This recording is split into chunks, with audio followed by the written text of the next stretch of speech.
Welcome to our ஆன்மீக களஞ்சியம் channel. இன்னைக்கு நம்ம பார்க்க போகிறது தெய்வத்தின் குரல் 5ஆம் பாகம் 4ஆம் அத்தியாயம் ஸ்ரீ சங்கர சரிதம். அதில் சுகபிரம்மம். கால் கை முளைக்கும் வரை சுகர் பொறுத்து பார்த்தார். அப்புறம் புறப்பட்டு விட்டார். தகப்பனாரான வியாசாச்சாரியால் மகா பெரியவர்தான் என்றாலும் இன்னும் பிள்ளையைப் போல பிராமி ஸ்திதியிலேயே ஆணியறைந்த மாதிரி நிற்கவில்லை. புத்திர வாத்சல்யம் என்ற மாயை அவரை தொட்டுக்கொண்டுதான் இருந்தது. இதை வளரவிடப்படாது என்று புத்திரர் நினைத்தார். உபநயனம் பண்ணுவதற்கு அனுமதித்து விட்டோமோ, அப்புறம் பிரம்மச்சரிய ஆச்சிரம தர்மப்படி நடக்கத்தான் வேண்டி வரும்.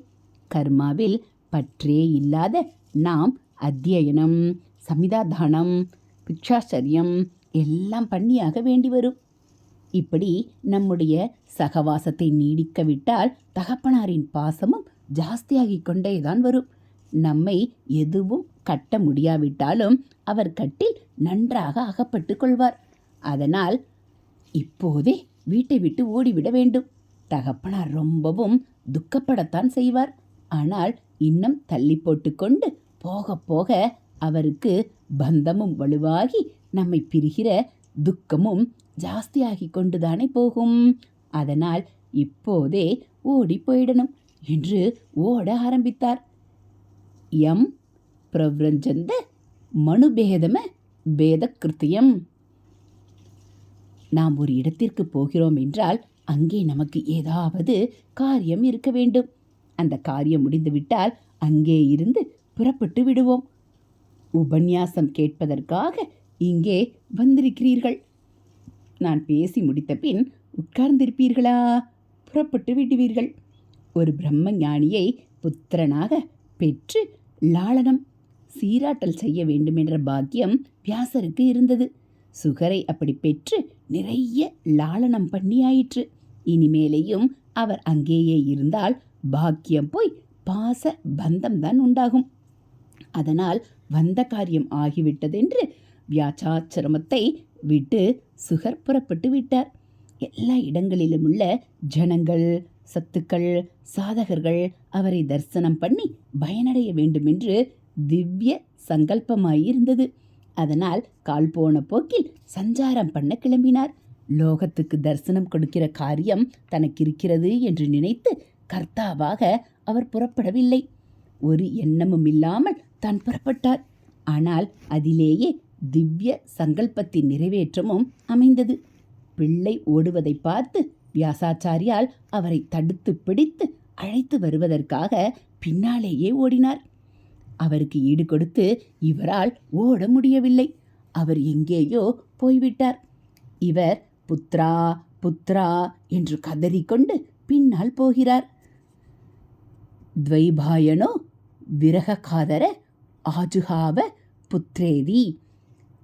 துவைபாயனராகிய வியாசர் பிரிவாற்றாமையால் தவித்து கொண்டு புத்ரா என்று கூப்பிட்டு கொண்டே போனார்.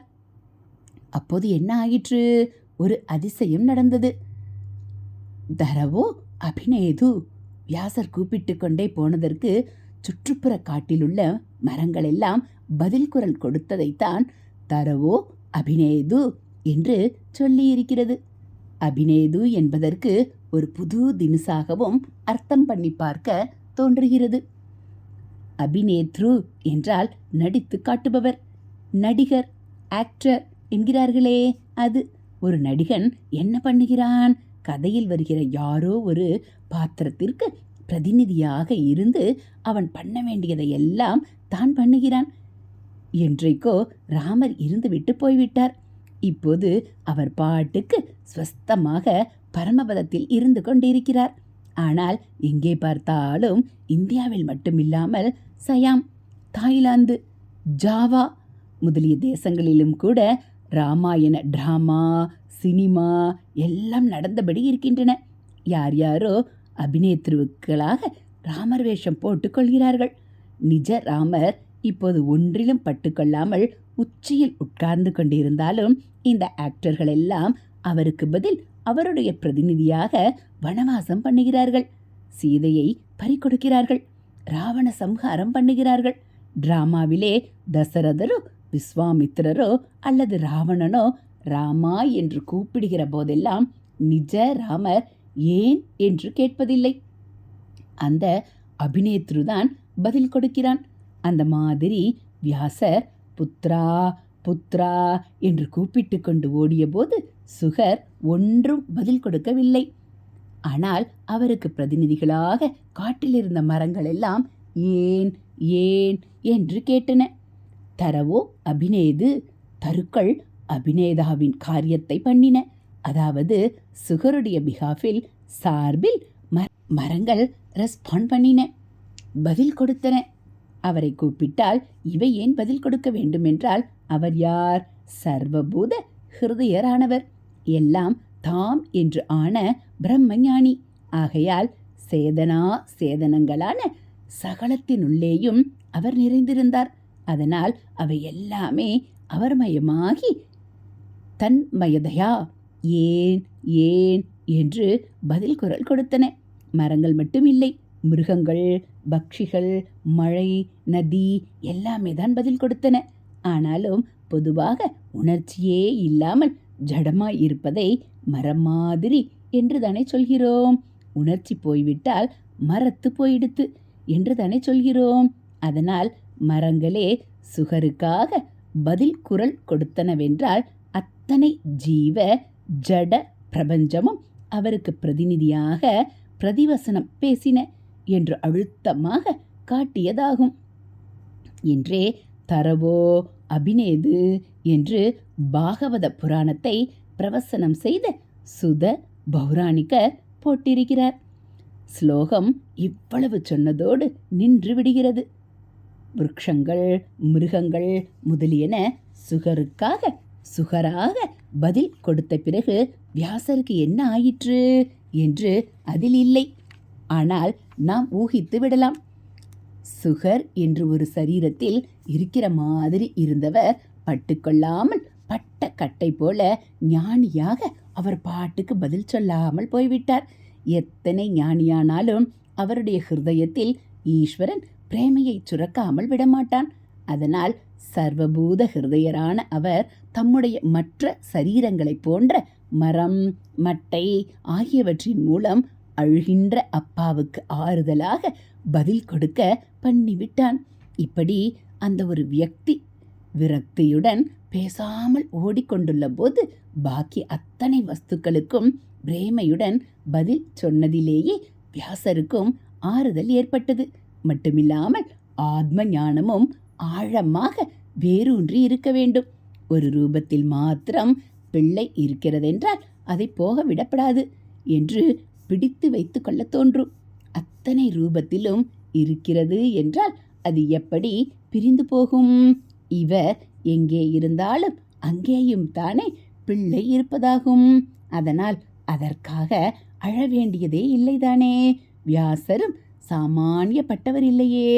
ஆகையால் பிரிய முடியாததாக எங்கும் நிறைந்திருப்பதாக ஒன்றை தெரிந்து கொள்ளும் போது அதை ஒரு ஊகமாகவோ புத்திவாதமாகவோ மட்டும் தெரிந்து கொள்ளாமல் அனுபவித்தே அறிந்திருப்பார். பிள்ளையாக அறிந்தவரை எல்லாமாகி எங்கும் நிறைந்த தத்துவமான பிரம்மமாகவே அறிந்திருப்பார். எல்லாமாகி எங்கேயும் நிறைந்திருப்பதென்றால் அப்போது வியாசராகிய தாமுமாகி தமக்குள்ளேயும் அதுதான் நிறைந்திருக்கிறதென்று கண்டு கொண்டிருப்பார். அதாவது ஆத்ம ஞானத்தில் ஆழமாக வேரூன்றி இருப்பார்.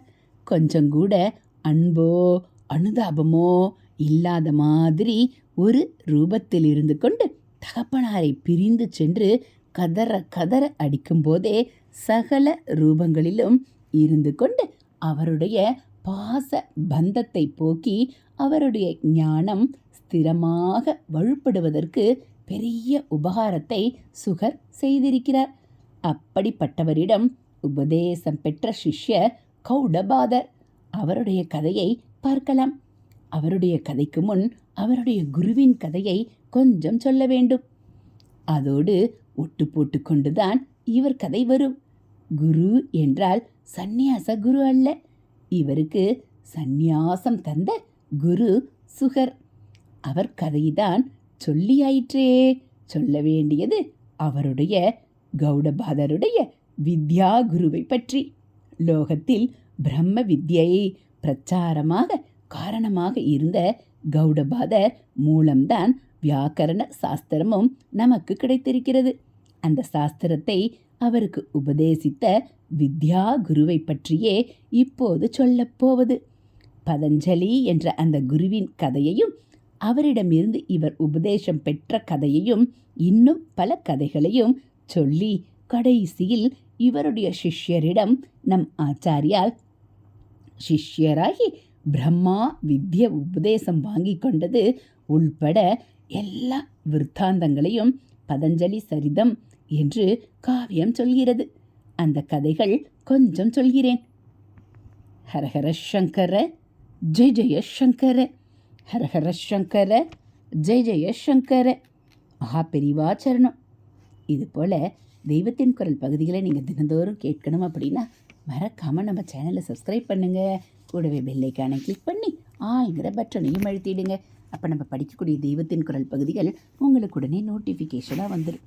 நம்ம சேனலில் வரக்கூடிய தெய்வத்தின் குரல் பகுதிகள், மகாபெரிவா மகிமை, ஆன்மீக கதைகள், ஸ்லோகங்கள் எல்லாம் உங்களுக்கு பிடிச்சிருந்தா ஒரு லைக்கும் கமெண்ட்டும் கொடுத்து உங்களுக்கு தெரிஞ்சவங்களுக்கும் ஷேர் பண்ணுங்கள். தேங்க்யூ.